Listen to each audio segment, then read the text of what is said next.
फक्त 2 मिनिटात अगदी हॉटेलसारखी दूध शेवभाजी कशी बनवायची ते आज आपण बघणार आहोत. नमस्कार, मी आनंदी अभिजिता यूट्यूब चॅनलवरती तुम्हा सर्वांचं पुन्हा एकदा खूप खूप मनापासून स्वागत. तर मिक्सरच्या भांड्यामध्ये 1 इंच आल्याचे तुकडे घ्यायचे, 2 हिरव्या मिरच्या, 2 टमाटो आणि 7 ते 8 लसणाच्या पाकळ्या, त्याचबरोबर 2 मीडियम साईजचे कांदे मी अशा प्रकारे कट करून घेतलेले आहेत.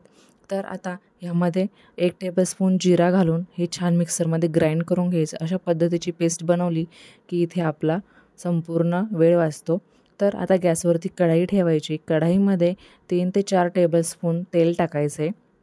तर आता तेल व्यवस्थित तापलं की त्यामध्ये 1 तेजपान, 2 हिरव्या वेलदोडे, 1 इंच दालचिनीचा तुकडा आणि 2 ते 3 काळी मिरी घालायची. त्यानंतर अर्धा चमचा जिरे घालायचे. जिरे व्यवस्थित फुलले की त्यामध्ये चिमूटभर हिंग घालायचं आहे. त्यानंतर थोडीशी हळद घालून आपण जी पेस्ट बनवलेली आहे ती यामध्ये व्यवस्थित परतवून घ्यायची. जोपर्यंत हिला तेल व्यवस्थित सुटत नाही तोपर्यंत आपल्याला ही व्यवस्थित परतवून घ्यायची, जेणेकरून भाजीची चव ही अप्रतिम लागेल. आता मसाले घालूया.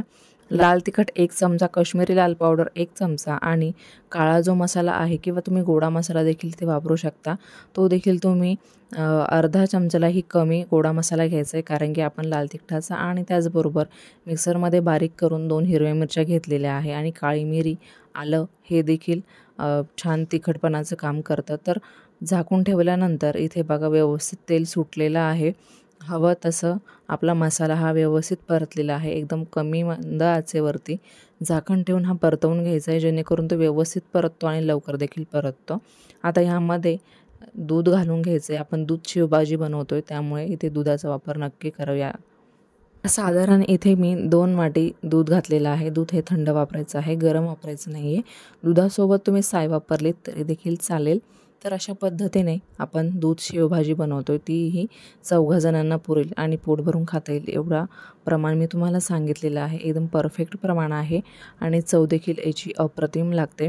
आता ह्या दुधाला ना छान उकळी देऊन घ्यायची आहे, जेणेकरून हे मस्त चवदार लागेल. आणि आपली जी शेव आहे त्यानंतर आपण यामध्ये टाकणार आहोत.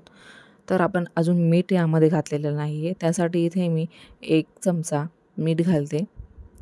तुम्ही तुमच्या आवडीनुसार मीठ इथे वापरायचं आहे. मीठ घालून झालं की आता हिला 1 ते 2 उकळी देऊन घेऊया.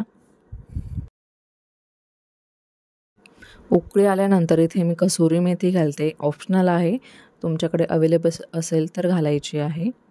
नाही वापरली तरी कुठलाच फरक तुमच्या भाजीच्या टेस्टमध्ये येणार नाही. एकदम अप्रतिम अशी चव लागेल. आणि आपण शेव यामध्ये टाकून घेऊया. तुम्ही कुठलीही शेव वापरा. बेसनाची शेव असते, पण एक तिखट असते तर एक विदाऊट तिखट असते. तर कुठलीही शेव वापरा, सुंदर लागेल. तर इथे मी तिखट शेव जी असते ती इथे वापरलेली आहे. तर अशा पद्धतीने एकदम झटपट अशी शेवभाजी आपली इथे रेडी आहे. ऐन वेळेवर सुद्धा तुम्ही पाहुणे आलेत तर एकदम बिंदास न घाबरता किंवा न डगमगता अशी अप्रतिम भाजी तुम्ही बनवू शकता. तर भेटूया अशा छान छान रेसिपीसोबत. तोपर्यंत खात राहा आणि हसत राहा.